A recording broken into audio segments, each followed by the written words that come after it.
Ayushman Bharat digital mission ইকোসিস্টেমের মাধ্যমে বিভিন্ন স্বাস্থ্য পরিষেবা প্রদানকারী এবং স্বাস্থ্য প্রতিষ্ঠানের সাথে যোগাযোগ স্থাপন করার ব্যবস্থাপনা প্রদান করে।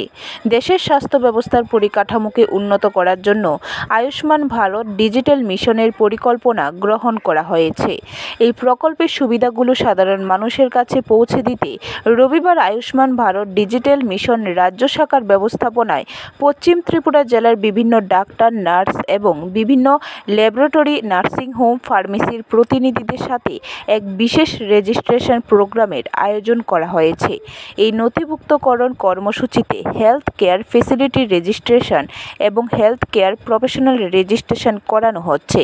এই রেজিস্ট্রেশনের ফলে বিভিন্ন স্বাস্থ্য প্রতিষ্ঠান এবং বিভিন্ন হেলথ প্রফেশনালরা আয়ুষ্মান ভারত ডিজিটাল মিশনের প্ল্যাটফর্মের মাধ্যমে রাজ্যের নাগরিকদের ডিজিটাল পরিষেবা প্রদান করতে আভা অ্যাপের মাধ্যমে সংযুক্ত হবে। শুক্রবার এক সাংবাদিক সম্মেলন করে একথা জানানো হয় রাষ্ট্রীয় স্বাস্থ্য মিশনের পক্ষ থেকে। যেটা একটা হেলথ ইন্স্যুরেন্স স্কিম, তো এটা করা হয়েছে খুব সহজলভ্য এবং সাশ্রয়ী একটা স্কিম, যেটা বিশ্বের মধ্যে সবচেয়ে বড় হেলথ ইন্স্যুরেন্স স্কিম। তো আয়ুষ্মান ভারত ডিজিটাল মিশন এটা হচ্ছে একটা মিশন যার মধ্যে একটা প্ল্যাটফর্ম, ডিজিটাল প্ল্যাটফর্ম, যার মধ্যে সমস্ত হেলথ কেয়ার প্রফেশনালস অর্থাৎ ডক্টরস, নার্সেস এবং অন্যান্য প্যারামেডিক যেগুলি আস্তে আস্তে হবে। ব্যুরো রিপোর্ট, খবর ত্রিপুরা।